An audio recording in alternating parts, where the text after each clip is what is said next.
하나님 말씀 룻기 1장 19절에서 21절까지 말씀입니다.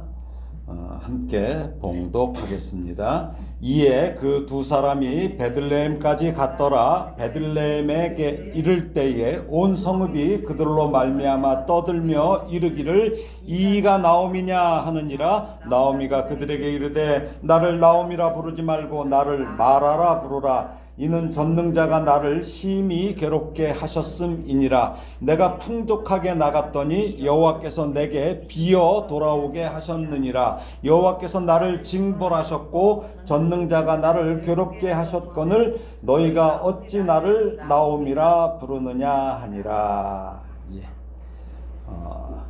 지난 시간에는 성경 인물 가운데 브리스길라와 아굴라 부부의 삶을 살펴보면서 그들의 그 겸손한 섬김을 통해서 함께 은혜를 나누었습니다.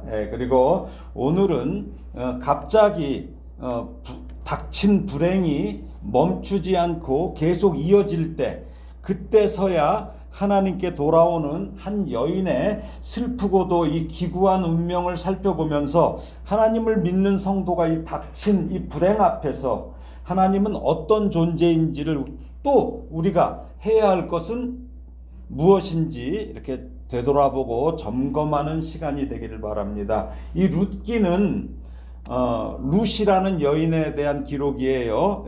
이것은 사사기 시대에 기록된 책입니다. 사사기 시대에. 그때 이제 분량은 적어요. 그렇지만 내용은 매우 중요한 것들로 가득 차 있습니다. 사사기 3장을 보게 되면 모압의 왕 에글론을 에글론이 이스라엘을 어떻게 해요? 이스라엘을 18해 동안 지배하는데, 이때 왼손잡이 사사 에훗이 이 모압 왕 에글론을 죽입니다. 그리고 모압 사람 약 10,000명을 죽이고 80년 동안 이스라엘은 평온했습니다. 평온했어요. 근데 사사기의 특징은 무엇입니까? 사사기의 특징, 그 전에 말씀드렸죠. 하나님께 죄짓고, 그럼 또 하나님의 징계로 하나님이 그들을 그냥 내버려 둬버리는 거죠. 그래서 이방인의 손에 넘겨지게 되죠. 그래서 이방인들한테 얻어 터지죠. 얻어 터지고 나면 그들이 고통스러워요. 고통스러우면 또 하나님 앞에 부르짖어요. 부르짖고 나면은 또 하나님은 불쌍히 여겨서 사사를 보내셔. 그래서 이방인들을 물리치죠. 그리고 또 평온해져요. 그러고 나면 또 다시 죄를 지어요.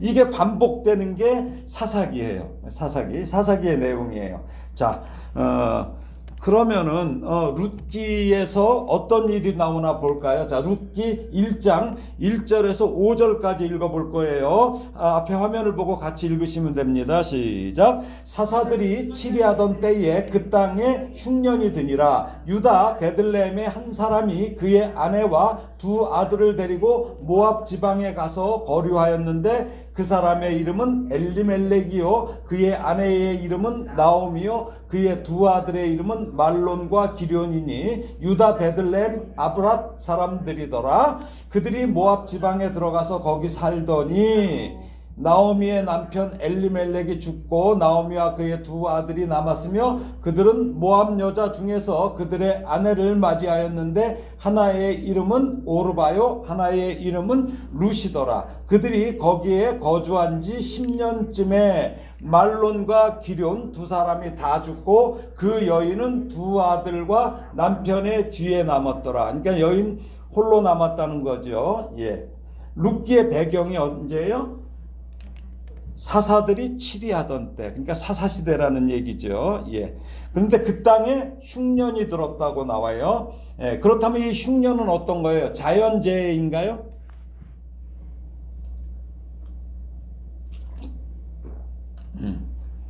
반응이 없어. 그러니까 모르면 대답 안 하는 게 훨씬 나아. 중간은 가니까. 그렇죠? 자, 자연재해인가요? 이스라엘 백성은 독특하다고 그랬죠. 하나님이 선택한 민족이었어요. 그러니까 모든 것이 하나님과의 관계에서 비롯돼요.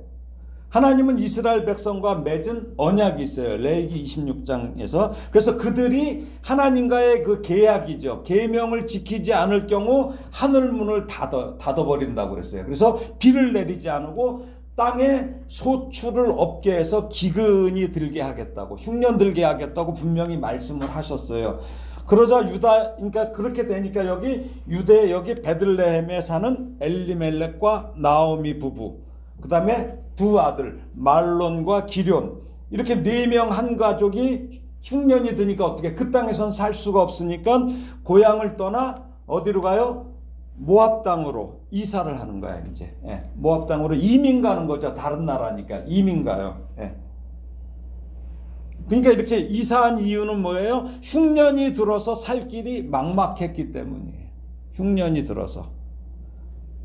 그런데 살아보겠다고 고향을 떠나서 이방 땅으로 온 이 가정에 더 큰 불행이 닥친 거예요. 남편이자 아버지인 가장 엘리멜렉이 죽은 거예요. 그러니까 왜 죽었다고 성경에는 나오진 않아요. 남편의 빈자리를 메우려고 했는지 나오미는 두 아들의 배우자로 모압 여인인 오르바와 룻을 며느리로 받아들이죠. 그래서 새 가정을 이루게 했어요. 그런데 더 큰 불행이 닥치는 거예요. 덮쳐왔어요. 모압 땅에 이주한 지 10년쯤 되었을 때, 아까 우리가 읽었죠? 두 아들마저 죽게 됩니다. 이제 남은 사람은 나오미와 며느리 둘입니다. 정말 이렇게 기구할 수가 있을까요? 얼마나 기구해요. 여러분, 나오미의 이름 뜻이 무엇일까요? 나오미는 나의 기쁨, 즐거움, 사랑스러움, 이런 뜻이야. 근데 이 이름하고는 전혀 다른 일이 벌어졌어요. 그 부모님이 나오미를 낳았을 때 얼마나 예뻤으면은 그런 이름을 지어줬겠어요. 우리가 딸 낳으면 더 예뻐하잖아요. 저는 딸이 없어서 그런 경험이 없는데, 아들만 둘 있어서 재미가 없어요. 딸을 얼마나 예뻤으면 이런 이름을 지었겠어요. 그런데 나오미가 만난 현실은 너무 가혹해. 지금 막 숨도 정말 쉬어지지 않을 정도로 이런 일이 벌어진 거예요. 물론 우리가 하나님을 믿어도 시련과 고난은 찾아옵니다.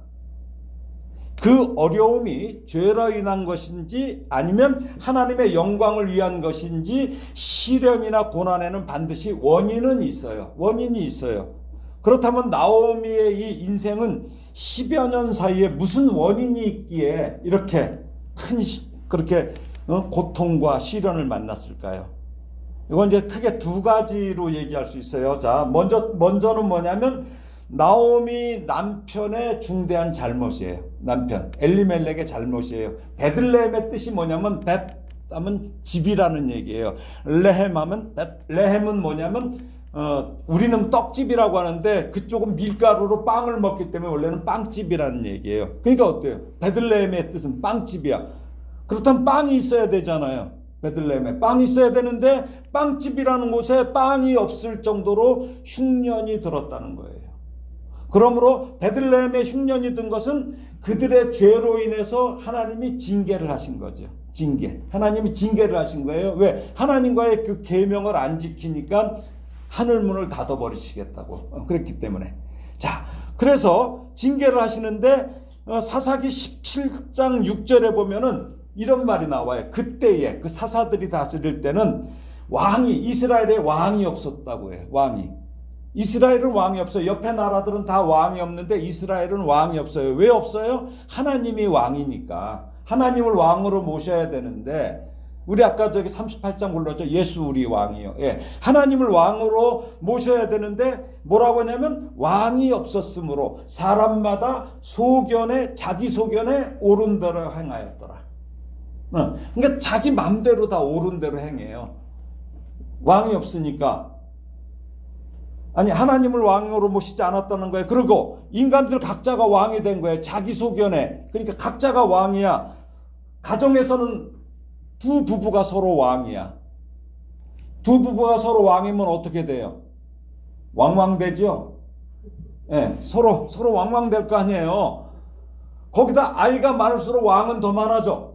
그렇죠? 왕은 더 많아져요. 왕이 많으면 당연히 뭐가 생겨요? 전쟁이 끊이지 않아. 전쟁이 끊는지 않으니까 가정이 어때요? 가정에서 전쟁이 나. 그리고 이웃도 왕들이 많어. 그러니까 이웃으로 번져 나라 전체가 혼란에 휩싸이게 되는 거죠. 그러니 하나님께서 징계하시는 것은 당연한 거죠. 하나님께서 징계하셔요. 근데 히브리서에 보면, 신약성경 히브리서에 보면은 징계에 대해서 나와요. 징계가 어떤 것인지. 자, 히브리서 12장 6절에서 8절을 한번 읽어볼까요? 시작. 주께서 그 사랑하시는 자를 징계하시고 그가 받아들이시는 아들마다 채찍질 하심이라 하였으니 너희가 참음은 징계를 받기 위함이라. 하나님이 아들과 같이 너희를 대우하시나니 어찌 아버지가 징계하지 않는 아들이 있으리요. 징계는 다 받는 것이거늘 너희에게 없으면 사생자요, 예, 친아들이 아니니라. 그러니까 그러니까 이 당시에는 전부 남자 위주라서 아들이라는 말을 써요. 그렇죠? 예. 근데 요즘에는 자녀라는 말로 이렇게 많이 써요. 이 징계는 헬라어로 파이데이아입니다. 그러니까 파이디온이 어린아이, 어린 아들 얘기예요. 그러니까 같은 어근이에요. 그러니까 파이디온은 어린아이. 그러니까 파이데이아는 무슨 얘기냐면 아들 만들기, 자녀 만들기예요. 그러니까 자녀 만들기라는 것은 징계가 반드시 필요하다는 거예요. 아이들 잘못하는데 교정 안 할 수가 없잖아요. 하나님께서도 마찬가지죠. 그러니까 하나님의 백성이면 반드시 통과해야 하는 과정과 시간이 바로 징계라는 거죠. 그렇지만 징계는 어때요? 고통스럽죠. 징계 고통스럽죠. 자, 지금까지 잘하면서 한 번도 안 혼나고 큰 사람 한번 손 들어보세요. 없어요. 다 고통스러워요. 근데 징계는 고통스럽지만 도망가면 돼요, 안 돼요? 도망가면 안 돼요. 그러니까 그래서 필요한 게 뭐예요? 휘포모네라고는 인내가 필요한 거야. 그걸 견뎌야 되니까 인내가 필요해. 자, 그러면 징계를 당할 때 어떻게 해야 되죠? 징계를 당할 때 받아야죠. 징계를 받아야죠.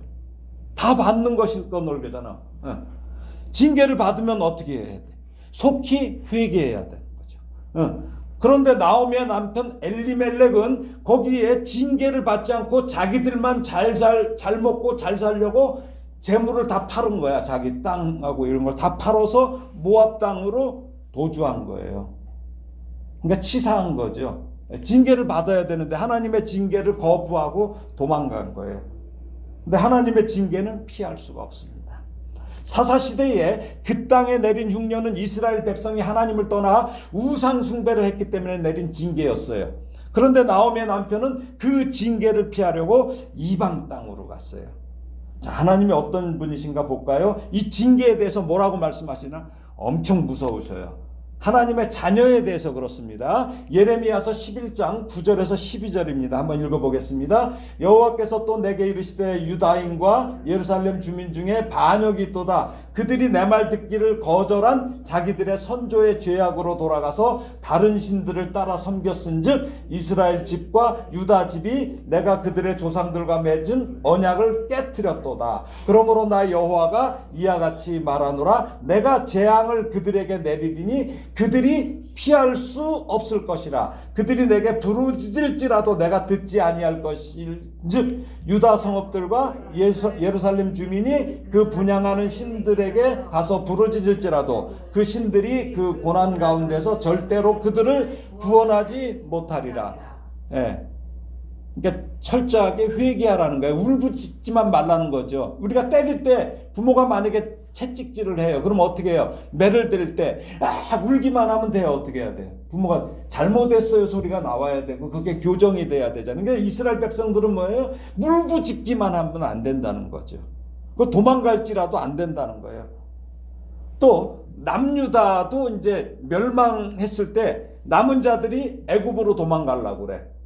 멸망했을 때 그때 하나님께서는 예레미야 선지자를 통해서 하나님의 징계가 끝까지 따라간다고 이렇게 말씀하고 있어요. 자, 예레미야서 42장 14절에서 17절을 한번 읽어볼까요? 시작. 또 너희가 말하기를 아니라 우리는 전쟁도 보이지 아니하며 나팔 소리도 들리지 아니하며 양식의 궁핍도 당하지 아니하는 애굽 땅으로 들어가 살리라 하면 잘못되리라. 너희 유다의 남은 자여 이제 여호와의 말씀을 들으라. 만군의 여호와 이스라엘의 하나님께서 이와 같이 말씀하시되 너희가 만일 애굽에 들어가서 거기에 살기로 고집하면 너희가 두려워하는 칼이 애굽 땅으로 따라가서 너희에게 미칠 것이요 너희가 두려워하는 기근이 애굽으로 급히 따라가서 너희에게 임하리니 너희가 거기에서 죽을 것이라. 무릇 애굽으로 들어가서 거기에 머물러 살기로 고집하는 모든 사람은 이와 같이 되리니 곧 칼과 기근과 전염병에 죽을 것인즉 내가 그들에게 내리는 재난을 벗어나서 남을 자 없으리라. 예, 그러니까 하나님의 이 자녀가 아버지인 하나님의 그 징계가 올 때 하나님의 징계를 피해서는 결코 형통할 수도 없고 살 수도 없다는 거예요. 징계는 먼저 회개하고 믿음으로 순종하며 견뎌야 해요. 하나님은 당신의 자녀는 반드시 징계를 통해서 좋은 자녀로 만들기 위해서예요. 그렇죠? 우리가 학교 다닐 때 어때요? 학교 다니기 좋았던 사람 있나요? 잠도 더 자고 싶고 그렇죠. 근데 부모가 왜 학교를 보내요? 훌륭한 사람 만들기 위해서. 그러니까 학교 다니는 것도 사실 쉬운 게 아니에요. 그렇죠? 예, 근데 보내는 거죠. 근데 징계도 마찬가지죠. 훌륭한 좋은 자녀로 만드시기 위한 거예요. 그래서 이 엘리멜렉이 이 징계를 피해서 도망간 게 첫 번째 잘못이에요. 두 번째 잘못은 무엇입니까? 나오미의 잘못이에요. 이 나오미. 예, 그것은 왜 그러냐면 하나님의 말씀에 불순종했어요. 나오미 역시. 왜? 하나님은 이스라엘 자손들과 이방인과의 결혼을 이때 허락하지 않으셨어요. 이방인과의 결혼을. 신명기 볼까요? 신명기 구약 7장 3절 4절입니다. 함께 읽겠습니다. 또 그들과 혼인하지도 말지니 네 딸을 그들의 아들에게 주지 말 것이요 그들의 딸도 네 며느리로 삼지 말 것은 그가 네 아들을 유혹하여 그가 여호와를 떠나고 다른 신들을 섬기게 함으로 여호와께서 너희에게 진노하사 갑자기 너희를 멸하실 것입니다. 예. 그러니까 이 당시에 구약 시대에는 이스라엘은 하나님의 선택받은 백성이기 때문에 다른 족속과 왜 우상 숭배를 하기 때문에 왜 우상 숭배가 어땠다고 그랬어요? 지난주에도 말씀드렸죠. 음란하다고 그랬잖아요. 아주 음란한 그 숭배를 하기 때문에 못하게 했어요. 그런데 모압은 다른 이방인들보다도 더 엄격하게 금지했어요. 그게 신명기 23장 3절에 나와요. 한번 읽어볼까요? 암몬 사람과 모압 사람은 여호와의 총회에 들어오지 못하리니 그들에게 속한 자는 10대뿐 아니라 영원히 여호와의 총회에 들어오지 못하리라. 여기서 10대는 뭐냐면 10th generation, 그러니까 뭐냐면 10세대 세대. 한 사람이 죽으면 한 세대 두 세대 이렇게 하죠. 10세대가 돼도 못 들어온다 이거야. 영원히 못 들어올 정도로. 그러니까 이 모압은 그런 곳이란 말이에요. 근데 지금 어디로 갔어요? 이들이 모압 땅으로 갔잖아요. 모압 땅으로 갔어. 근데 나오미는 저주받은 민족인 모압 족속에 남편이 죽고 나서 모압 족속의 여자를 며느리로 받아들인 거죠. 며느리로. 그러니까 2차 징계가 내려진 거예요. 남편이 죽었을 때 하나님의 말씀을 기억하고 속히 베들레헴으로 돌아가야 되는데 그곳이 아마 먹을 것은 있었나 봐. 그래도 먹을 게 풍성하니까 거기서 버텨보려고 그랬던 거죠. 그런 말 있죠. 내 새끼 입에 밥 들어가는 거 그것만 봐도 배부르다. 그렇죠? 부모가 그거 있어요. 나오미는 그래도 사랑하는 이 두 아들이 굶지 않을 것이라는 생각 때문에 모압에 머물렀지만 결국은 두 아들이 죽습니다. 우리는 인간적인 형편이나 환경 때문에 이 신앙의 기준이 흔들려서 하나님의 말씀이 아닌 이 세상의 방법을 선택해요. 그럴 때 많죠. 그러면 결코 하나님이 기뻐하시지 않는다는 것을 우리는 기억해야 돼요.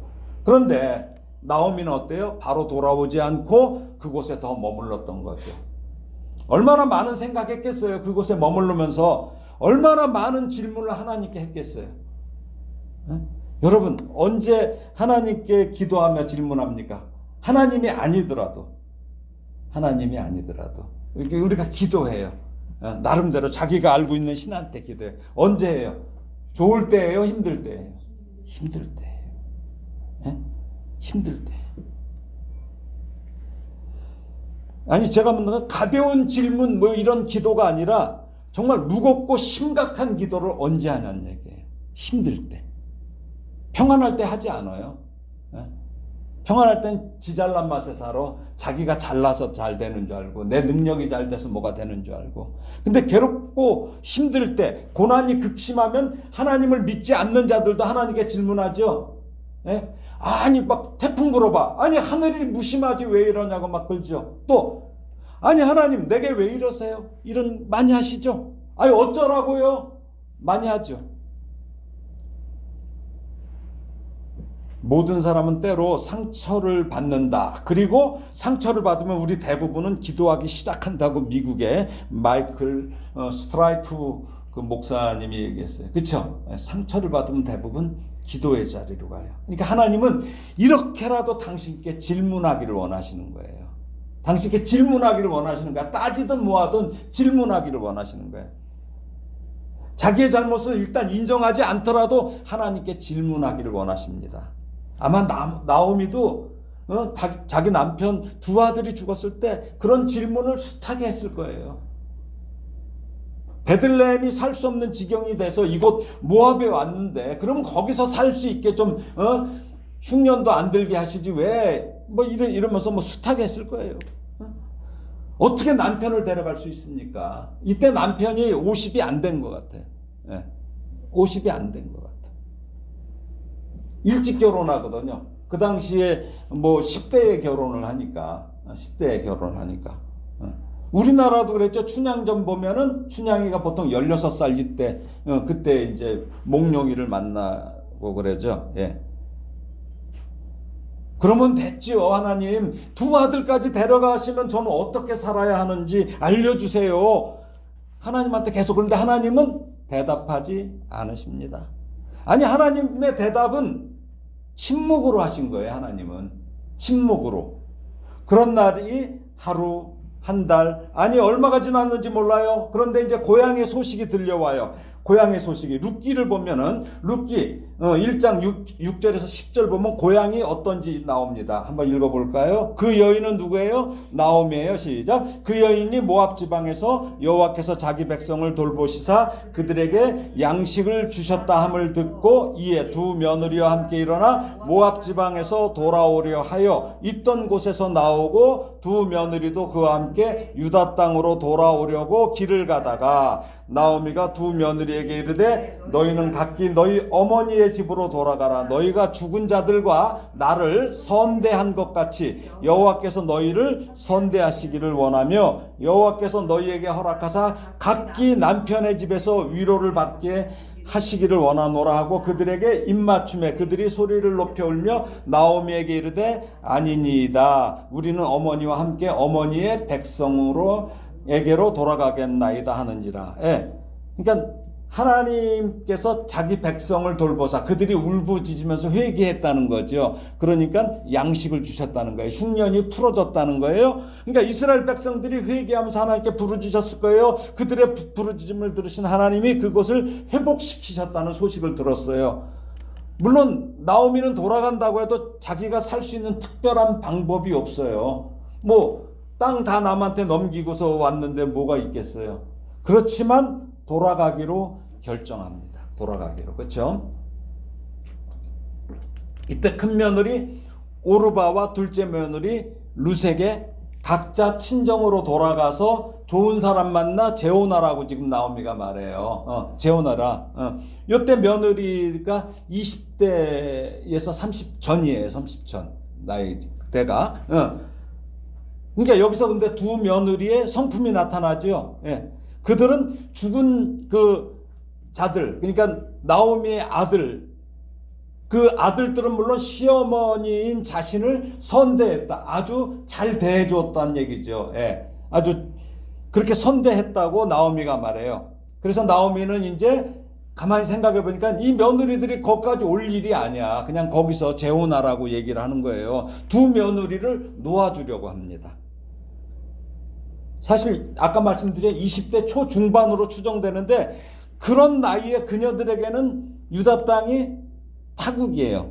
더더군다나 유대아 사람들은 모압 사람을 아주 짐승보다도 더 나쁘게 봐. 근데 그 이방 여자가 거기로 오면 얼마나 멸시가 많겠어요. 그러니까 베들레헴에서 평생을 살아간다는 것은 어쩌면 또 하나의 고통일 수가 있는 거죠. 그러니까 너는 어머니에게로 돌아가서 친정으로 돌아가서 거기서 다시 재혼해서 잘 살으라 이렇게 얘기하는 거예요. 이제 룻과 오르바, 그러니까 오르바가 큰 며느리고 룻이 작은 며느리야, 둘째 며느리. 선택의 기회가 주어진 거예요. 처음엔 두 여인 모두 나오미를 따라 어머니의 백성에게로 가겠다고 그래요. 세 사람 모두 어때요? 세 과부 때, 예. 모두 배우자를 잃은 그 슬픔이 있지만 서로의 입장을 깊이 생각하면서 이렇게 배려하는 참 아름다운 모습이에요. 예. 어려운 상황이 다가오고 극복하기 쉽지 않은 상황에서도 이 상대를 배려하는 모습을 우리가 잊지 않는 것은 이게 사람으로서 큰 덕목이에요. 이게 그 모습이 정말 아름답게 보여요. 지금 이 세상 어때요? 책임 회피가 만연해. 근데 사회 규범 때문이 아니라 우리는 그래도 사랑으로 살아야 돼요. 사랑으로 살아야 돼요. 근데 저는 여기서 나오미의 성품을 생각해 봤어요. 하나도 아닌 며느리 둘이 모두 시어머니를 따르겠다는 말에서 나오미가 좋은 시어머니였을 거로 생각해요. 그렇죠?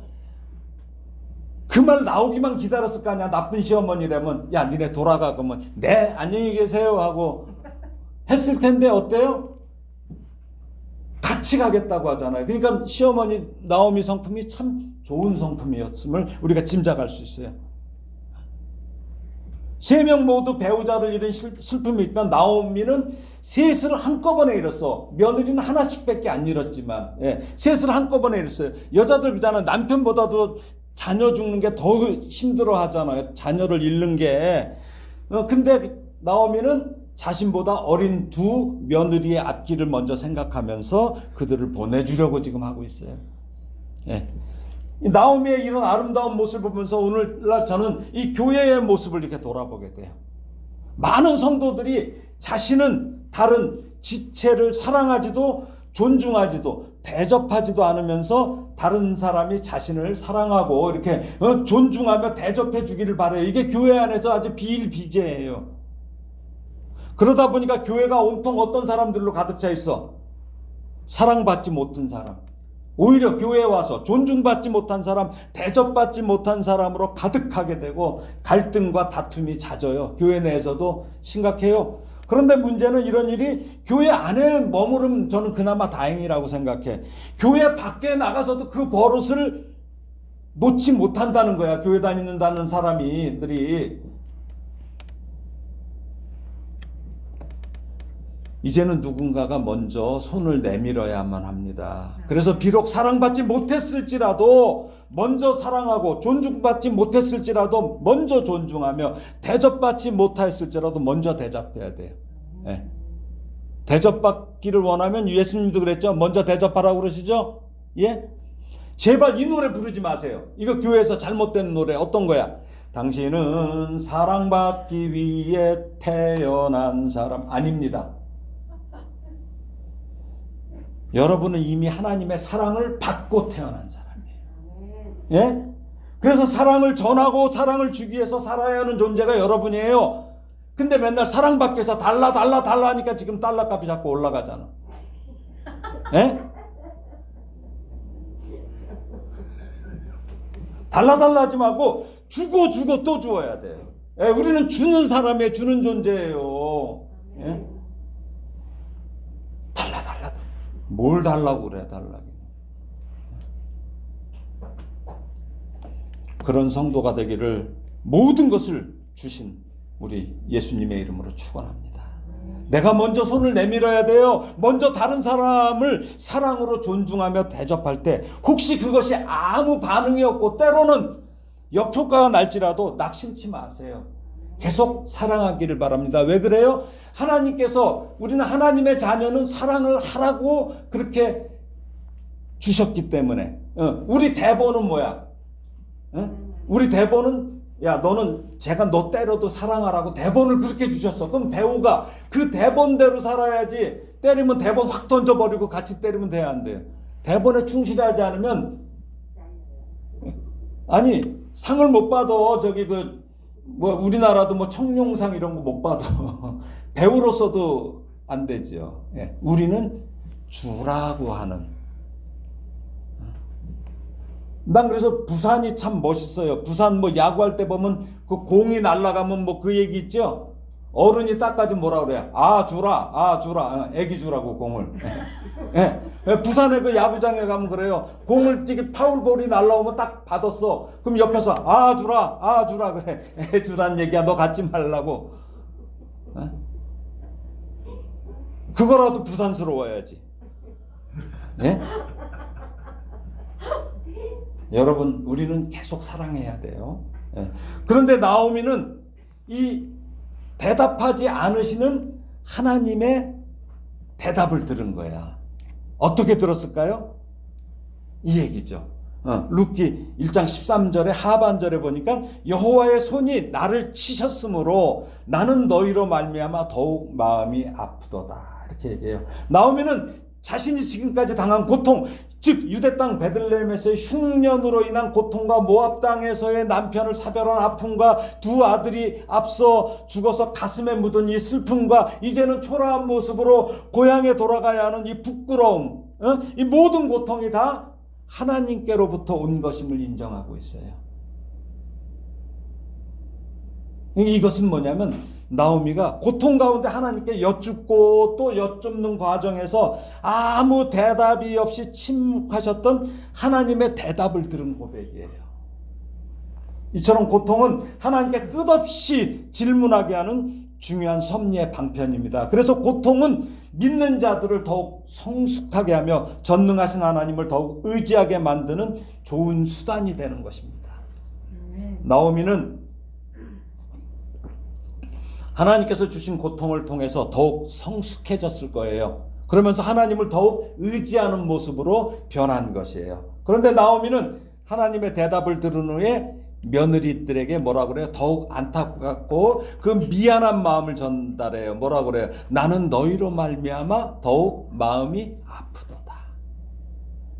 이 말이 뭐예요? 마음이 아프도다의 히브리어가 마르인데 원형은 마라르에서 쓰라리다, 비참하다는 뜻이에요. 이는 나오미가 아까 20절에서 자기를 나오미라 하지 말고 마라라고 부르라고 하죠. 마라가 쓰라리다, 비참하다 이거야. 예. 그러니까 자신의 처지를 한탄하면서 스스로에게 마라라고 한 말의 어근이 바로 마르 이거예요. 나오미는 자기 처지가 마치 이 쓸개 씹은 것처럼 아주 쓰고 날카로운 이 칼에 심장을 도려내는 것처럼 쓰라린 심정이라는 거예요. 근데 나오미는 원래 이름의 뜻인 나의 기쁨과 같이 이게 기쁨이 넘치는 삶을 살지 못하고 이 쓸개와 같이 쓰디쓴 삶을 살았던 것입니다. 그러면서 나오미는 두 며느리에게 현재 자신이 너네들한테 어떻게 해줄 수 있는 게 없다는 거야. 그 처지가 그 처지에 며느리들이 느끼고 있는 그 쓰라린 그 마음, 그것도 보면서 훨씬 더 쓰라린 마음으로 자기가 괴롭다고 말하는 거예요. 이처럼 하나님의 대답을 들은 사람은 어때요? 나오미가 신앙 인격이 달라져요. 인격이 달라져. 앞서 나오미의 가정은 동족과 고통을 함께하지 않고 먼 이방 땅으로 도망갔어요. 재산 팔아갖고. 그러나 고통 가운데서 하나님의 대답을 들은 지금의 나오미는 어때요? 자신보다 남을 더 깊이 생각하는 이런 신앙 인격의 소유자가 된 것입니다. 그리고 나오미는 이제 고향에 돌아와요. 고향 사람들 앞에서 자신의 실패를 고백합니다. 자, 오늘 본문이죠. 룻기 1장 19절에서 21절 다시 한번 읽어볼까요? 이에 그 두 사람이 베들레헴까지 갔더라. 베들레헴에 이를 때 온 성읍이 그들로 말미암아 떠들며 이르기를 이가 나오미냐 하는지라. 나오미가 그들에게 이르되 나를 나오미라 부르지 말고 나를 마라라 부르라. 이는 전능자가 나를 심히 괴롭게 하셨음이니라. 내가 풍족하게 나갔더니 여호와께서 내게 비어 돌아오게 하셨느니라. 여호와께서 나를 징벌하셨고 전능자가 나를 괴롭게 하셨거늘 너희가 어찌 나를 나오미라 부르느냐 하니라. 예, 참으로 정말 놀라운 고백이에요. 자기 부정의 선포예요. 마을 사람들은 나오미에게 정말 반가워서 한 말일까요? 이가 나오미냐? 아니에요. 비아냥조의 말이에요. 잘됐다, 꼴 좋다, 너네 여기서 잘 사는데 그거 팔고서 고통 피하겠다고 갔다가 그 기업으로 받은 땅 팔아먹고 혼자 잘 살아보겠다고 하더니 그 꼴이 뭐야? 이 비아냥거리는 거예요, 이 말이. 그러나 나오미는 이들의 비아냥과 조롱 앞에 자신을 오히려 나오미라 하지 말고 마라라고 부르라고 해. 나오미는 초라해진 자신의 모습을 보고 비아냥거리는 사람들로 인해서 막 흥분하고 실족한 것이 아니에요. 오히려 그들에게 자신이 이렇게 초라해진 것은 바로 하나님의 징계를 피해서 하나님을 떠났던 자신의 죄에 대한 하나님의 그 심판 때문이니 나오미라 불려질 자격조차 없는 죄인이라고 고백하는 거예요. 그러면서 더욱 지금 회개한 거예요.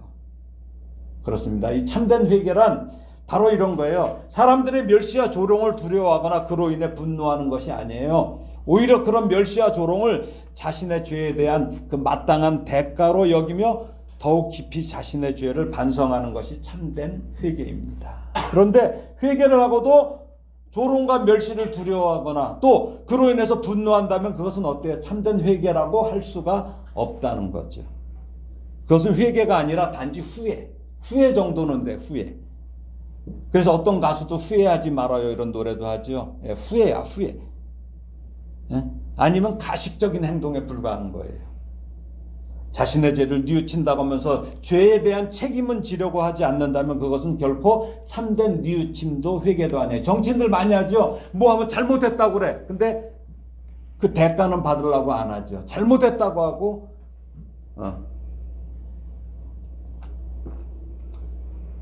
참된 회개란 반드시 죄를 후회할 뿐만 아니라 그 죄에 대한 대가를 기꺼이 치르고 그 죄에서 완전히 돌이키는 것입니다. 그렇습니다. 하나님의 징계의 목적은 근데 멸망이 아니에요.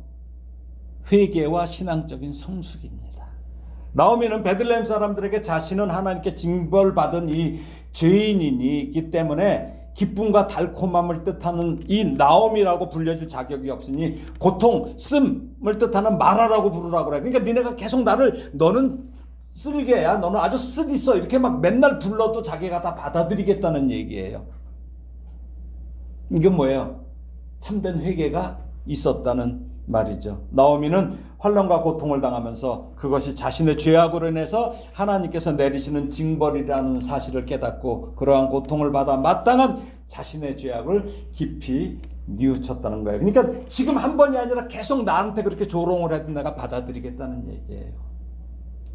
만약 나오미가 이처럼 하나님께 징계를 받지 않았다면 그래서 모압 땅에서 남편과 함께 장성한 두 아들을 지켜보면서 가져간 돈으로 요즘으로 얘기하면 뭐 주식 투자라든지 뭐 코인 투자를 해서 만약에 대박이 났다면 행복하게 살았다면 그는 결코 이처럼 자신의 죄악을 깨달아 회개하고 하나님께로 돌아오지도 않았을 거예요. 예, 그러면서 결국 그 이방 땅에서 하나님과 무관한 자로 살다가 그렇게 인생을 마감하고 말았을 거예요. 이처럼 하나님의 징계는 당신의 백성들에게, 당신의 자녀들에게 자신의 죄악을 깨닫고 회개하여 더욱 성숙한 이 신앙으로 나아가게 하는데 이것이 바로 하나님께서 징계하시는 목적이에요.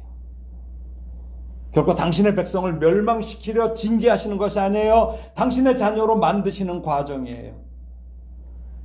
만약 하나님께서 죄 지은 자를 멸망시킬 목적으로 징계하는 거라면 그 징계받은 자가 아무리 회개한다고 해도 받아주겠어요? 안 받아줄 거 아니에요. 그냥 다 죽일 거 아니에요. 근데 회개할 기회나 시간을 주지 않으실 거예요. 그러나 하나님은 주십니다. 이게 성경이 말씀하는 진리예요. 이처럼 하나님이 징계를 내리시는 목적은 멸망 아니에요. 신앙적인 성숙이기 때문에 징계로 인해서 회개하고 돌이키면 즉시 징계를 거두실 뿐만 아니라 이전에 복된 삶을 회복시켜 주시는 것입니다. 아멘. 그러니까 먼저 회개하고 나서 회복이 되는 거예요. 아멘. 네. 그래서 히브리서 12장 11절 보니까 이렇게 나와요. 무릇 징계가 당시에는 즐거워 보이지 않고 슬퍼 보이나 후에 그로 말미암아 연단받은 자들은 의의 평강한 열매를 맺느니라고 말씀하십니다. 말씀을 정리합니다. 이 제2차 세계대전에 나치가 유대인을 600만 명을 학살했어요. 600만 명을. 그게 1945년 독일 그 쾰른을 점령한 그 연합군 부대가 수색을 해요.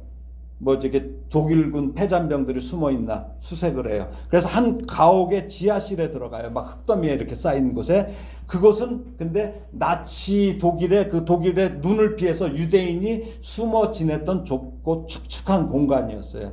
근데 벽 한 구석에 누군가 이 손톱이나 이 돌 조각으로 막 저렇게 새긴 듯한 글귀가 남아 있었다고 그래요.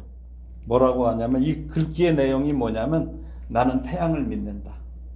그것이 비치지 않을 때라도, 비치지 않아도 태양이 있다는 거야. 나는 사랑을 믿는다. 그것이 표현되지 않을 때라도. 나는 하나님을 믿는다. 비록 아무 말씀이 없으실 때라도. 그러니까 2차 세계대전 당시 나치 독일의 유대인밖에는 이 악마의 대리자의 모습 자체였어요.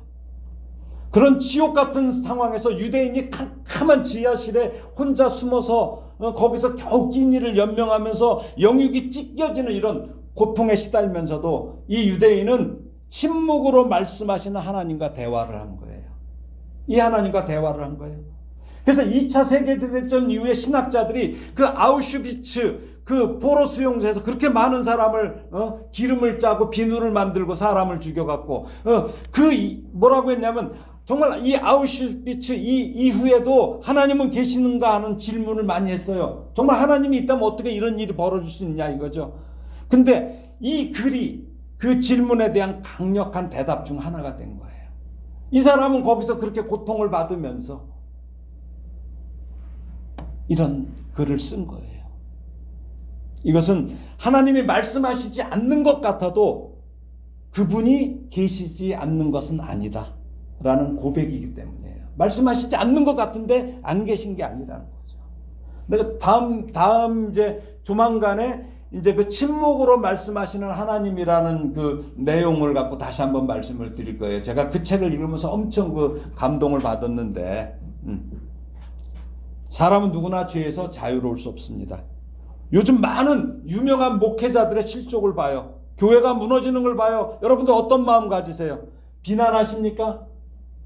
아니면 외면하십니까? 아니면 그분들을 위해서, 한국교회를 위해서 기도하십니까?